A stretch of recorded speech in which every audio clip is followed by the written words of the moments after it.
Sega Saturn vs Sony PlayStation, a story of a completely one-sided victory where the new kid on the block would come out on top. In truth, while you may very well have been led to believe that the PlayStation stormed onto the marketplace and began a period of dominance, crushing everything that stood in its way, the reality is that the story of this battle is far more nuanced than that. The end result of this console war clearly shows us that the Sega Saturn was one in a series of missteps taken by the video game company that once controlled a large chunk of the market in the 16-bit era, but to call the Saturn a failure would be a disservice, with there even being a point in time when the Sega Saturn was actually the most popular console of its generation. That's right, the Saturn may have scored more victories than you would have thought, so join me today to take a trip back to when Sega's planetary powerhouse was king.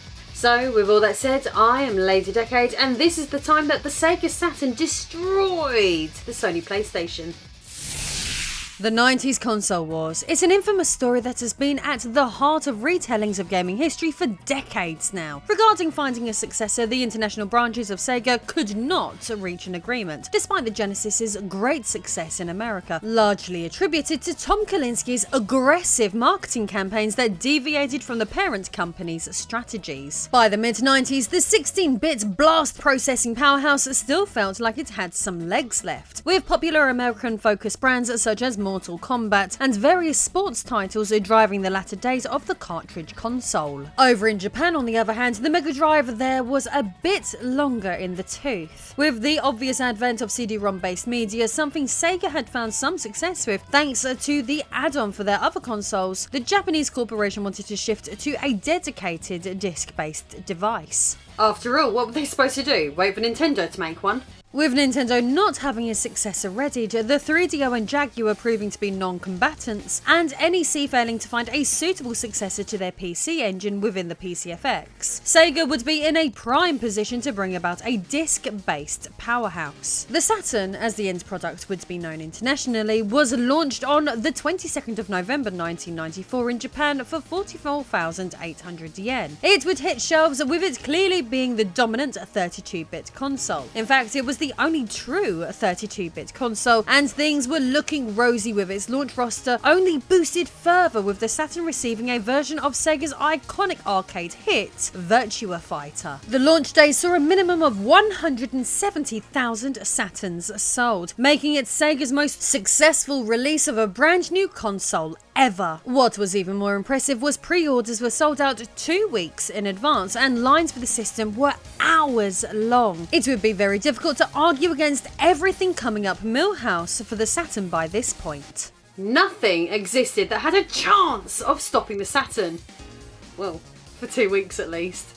The Sony PlayStation would release on the 3rd of December of that same year, but for 5,000 yen cheaper than the established gaming giant console. Coupled together from a failed console add-on and combo units with Nintendo, Ken Kutaragi would take the discarded device and lead the charge with the unassuming new console. Let's be honest, recently the public had seen loads of brands come along and try to insert themselves into the console war largely dominated by Nintendo and Sega. Fujitsu had failed with their FM Town Smarty, the Amiga CD32 was ill-fated, the Philips CDI and 3DO were unsuccessful in carving out niches, and the Jaguar didn't come close to restoring Atari's golden age dominance. Looking at all the flops that preceded it, the PlayStation had much to do if it wanted to come out on top. The newcomer to the console wars would see 9 games released for it in 1994, so let's have a quick rundown of each of them so that you can get an idea of what early Sony PlayStation adopters could experience. So the PlayStation hardly exuded cool in its early days. One of its few games was a freaking train simulator. A for Evolution by Art D. Link was available from day one on the hardware. The system would also get a first-person shooter with role-playing elements known as Crime Crackers, developed by MediaVision and published by Sony. Reviews were far from strong, with Next Generation writing that Crime Crackers may in the future find an audience with younger gamers who are looking for their first taste of role-playing adventure, but the game is unlikely to make a significant mark elsewhere. A Parodius Deluxe pack was also available from launch day. Still, this fun little Konami cute-em-up was hardly a title that could showcase what the PlayStation was capable of, with Parodius being purchasable and perfectly functional on the Super Famicom instead.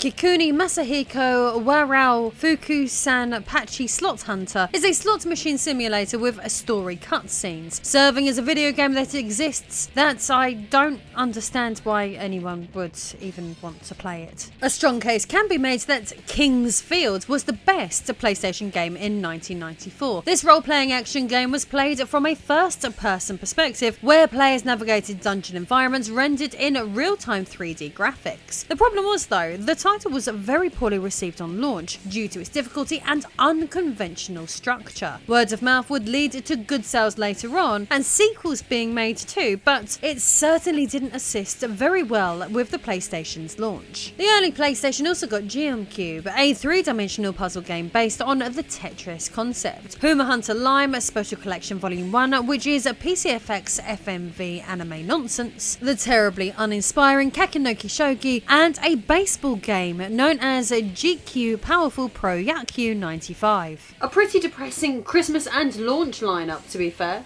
That's right, in its early days, what the PlayStation had on offer in 1994 wasn't as good as what could be found on the 3DO. These early releases are a far cry from the likes of Metal Gear Solid, Final Fantasy VII, Tomb Raider, Crash Bandicoot, Gran Turismo, or any of the other heavy hitters that would eventually arrive on the platform. But as of 1994, the selection was pretty embarrassing. But was the Sega Saturn any better? Let's explore. Out of the 8 games available on the Saturn, one was the far from exciting Mahjong Goku Tenjiku. It's probably no secret to you that most consoles in Japan have dozens of Mahjong games available for each of them, so a Mahjong game being one of the first for Sega's next generation powerful hardware is underwhelming. Tama Adventurous Ball in Giddy Labyrinth is a puzzle game and a launch title developed by Time Warner Interactive for the Sega Saturn. Again, it is pretty underwhelming, but at least it uses 3D polygons, so it looked next gen, kind of. But then again, could anyone honestly say this looks any better than Star Fox for the Super Nintendo? One Chai Connection seems more like Philips CDI bollocks than it does a Sega Saturn classic. Menus to navigate FMV with live action is certainly not a generation's highlight. Now, Gal Racer is a lot more impressive and certainly the sort of game you would want to look at on your Sega Mega Drive successor console, offering up an experience that graphically looks better than anything available on the PlayStation that year. This may be a port of the 1991 Sega System 32 arcade game Rad Racer, but it was a legitimate step up at home. Mansion of Hidden Souls was available on the Saturn and Sega CD and was a 7th guest clone. It serves as an action-adventure game that plays similar to D. Players in this one travel between areas via 3D, pre-rendered first-person full-motion video sequences. This is yet another game that feels more Philips CDI than it does PlayStation or Saturn. Further to all of these, Myst would see a Saturn release in 1994. The famous graphic adventure game had been available on Mac and PC for quite some time. Wired and the New York Times were among the publications that pointed to Myst as evidence that video games could, in fact, evolve into an art form. So to see it amongst the Sega Saturn's launch lineup was welcomed, to say the least. In its first few months, the Saturn would also get Clockwork Knight, a decent side-scrolling platformer published and developed by Sega themselves. Reception for Clockwork Knight was generally positive, with praise for its visuals and gameplay mechanics, functioning as an early Saturn standout title. But it was far from the most popular option the Saturn offered.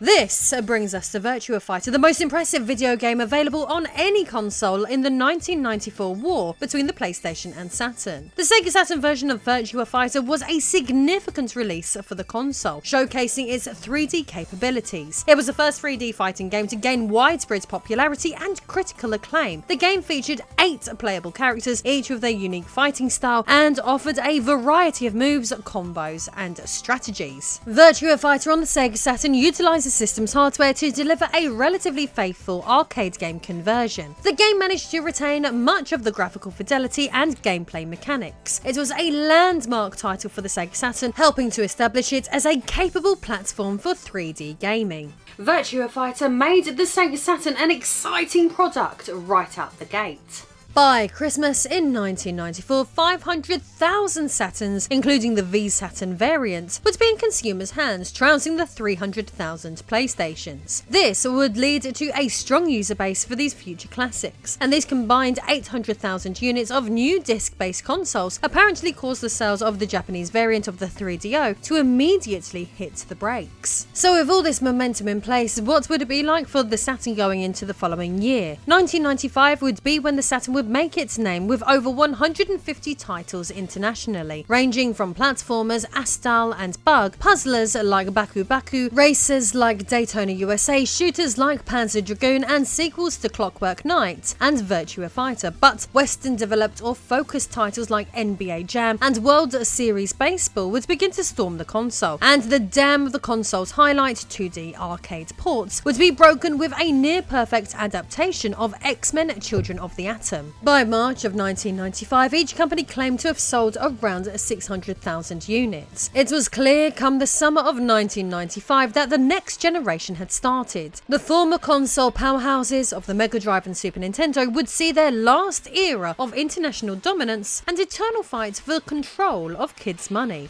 Gaming had grown up, and those stylish, shiny discs were here to stay. With this strong launch in Japan but the looming PlayStation launch in America, Sega would infamously attempt a mic drop by announcing at E3 1995 that the Sega Saturn would be launching immediately in the States, months before their previous announcement, for $399. This would anger retailers, throw developers off their plans, and potentially be the biggest loss of face Sega would encounter in the 1990s. Meanwhile, Sony would simply walk up to the microphone, say $299, and leave a crater where Sega once stood. American gamers had a choice: spend $400 now for a very limited selection of titles, or wait a few months, save $100, and have a bigger launch library and gamble on the untested Japanese electronics giant. But this, of course, was only what was happening in America.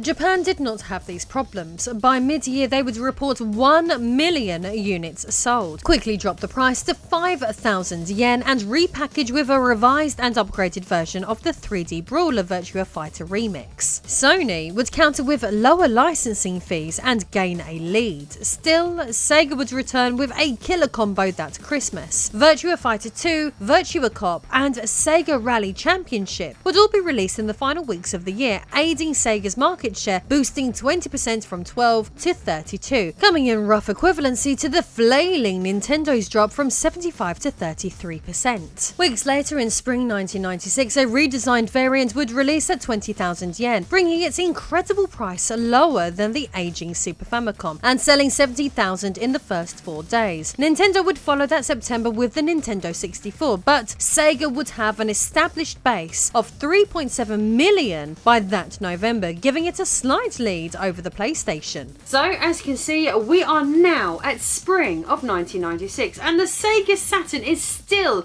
beating the Sony PlayStation in Japan. Speaking of this Japanese success for the Saturn, an old email has recently circulated online that was sent out by Tom Kalinske to various Sega of America staff members on the 28th of March 1996, with the subject fittingly being Saturn success in Japan. It reads: "It is one thing to hear/read about how well we are doing in Japan versus Sony. It's another to personally witness it. I just visited 10 retail stores in Tokyo, mostly in Akihabara. It's now spring break, so the crowds of teens/college kids are huge. We are killing Sony. In every store, Saturn hardware is sold out, and there are stacks of PlayStation." The retailers commented they can't compare the true sales rates because Saturn sells out before they can measure accurately. "Our interactive displays are better, our software displays and stocking is far superior. It is not unusual to see 40 to 50 copies of Panzer Sway or Virtua Fighter 2 stocked in even small stores, and they are selling fast. I wish I could get all our stuff, salespeople, retailers, analysts, media, etc. to see and understand what's happening. They would then understand why we will win here in the US eventually."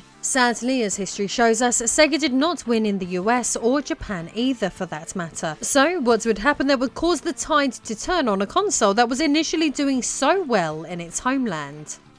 The change in momentum can be brought down to the existence of one title, Final Fantasy VII.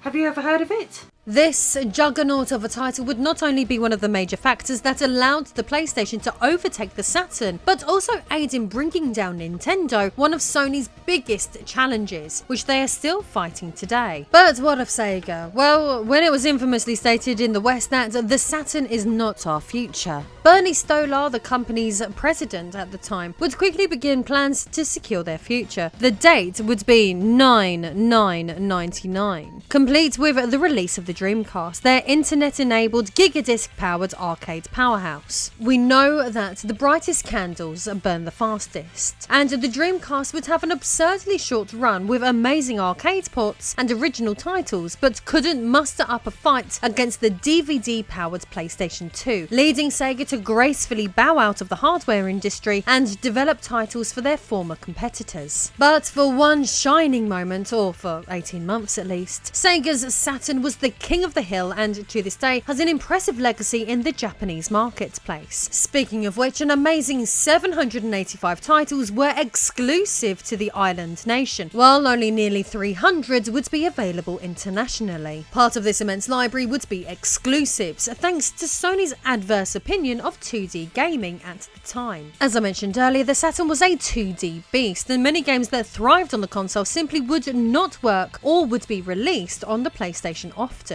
When the odd one did see the light of day, the Saturn version would be superior. The PlayStation would have nearly 8,000 titles in its decade on the market, with its final games coming out well after the Saturn's successor, the Dreamcast, had already been dead and buried. Sadly, the Sega Saturn hasn't received the actual reverence from Sega that fans give it now, but next time someone tells you the Saturn is a failure, point them to the platform's early dominance over the mighty PlayStation in Japan. If you enjoyed this episode, please subscribe, then watch my video covering 80 Japan-only Sega Saturn games. See you soon.